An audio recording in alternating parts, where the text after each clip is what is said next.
কিভাবে চন্দনা চক্রবর্তীকে জালে তুলল সিআইডি? পুলিশ সূত্রে খবর, শিশু দত্তক চক্রের অভিযোগ পেয়ে 4 দিন আগে জলপাইগুড়িতে পৌঁছয় সিআইডির 8 সদস্যের প্রতিনিধি দল। কিন্তু সরাসরি হোমগুলোতে অভিযান চালায়নি তারা, বরং উপযুক্ত সময়ের জন্য পরীক্ষা ও অপেক্ষা করে এবং তারপরে এই হোমগুলোতে ঠিক কী ধরনের কাজকর্ম হচ্ছে, কারা আসছে কারা যাচ্ছে, এই নজরদারিটা করা হয়। চন্দনা চক্রবর্তীর ব্যাংক লেনদেনের উপরও নজর ছিল তদন্তকারীদের। তার ফোনেও আড়ি পাতা হয়। তারপরে উপযুক্ত প্রমাণ হাতে আসতেই চূড়ান্ত অভিযানে ঝাঁপান তদন্তকারীরা।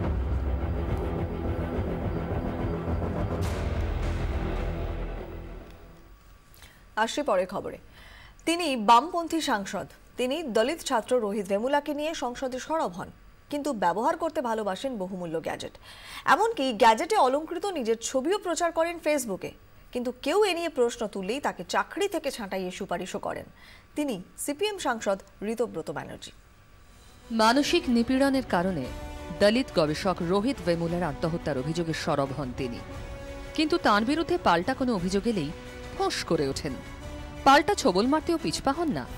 তিনি সিপিএম সাংসদ ঋতব্রত বন্দ্যোপাধ্যায়। ফেসবুকে পোস্ট করা একটি ছবিতে মন্তব্য ভেসে আসতেই তিনি খড়গহস্ত।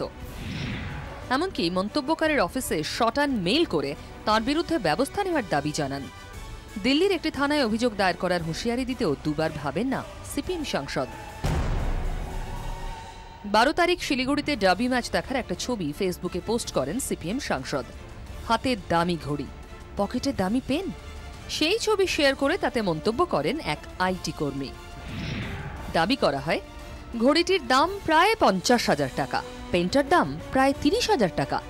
পার্টির নিয়ম অনুযায়ী সাংসদ হিসাবে নিজের বেতনের পুরো অর্থই দলকে দিয়ে দেওয়ার কথা ঋতব্রতর।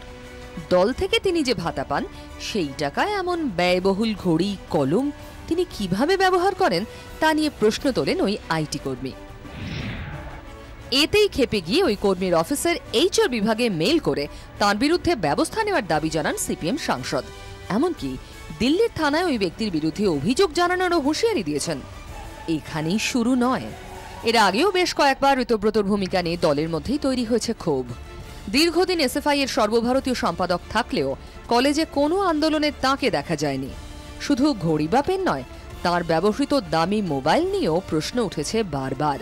প্রাক্তন মুখ্যমন্ত্রী এখনও কড়েয়ার 2 কামরার বাড়িতে অনাড়ম্বর জীবনযাপন করেন।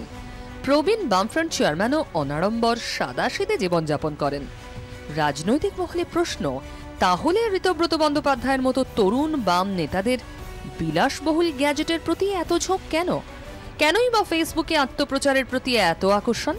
তাহলে অন্য দলের সঙ্গে বাম সাংসদদের তফাৎ কোথায়? এদিনের ঘটনার পর অবশ্য দলের মধ্যে এ নিয়ে ফের উঠতে শুরু করেছে প্রশ্ন। সিপিএম সূত্রে খবর, গোটা ঘটনায় দল অত্যন্ত বিরক্ত। ব্যুরো রিপোর্ট, 24 ঘন্টা।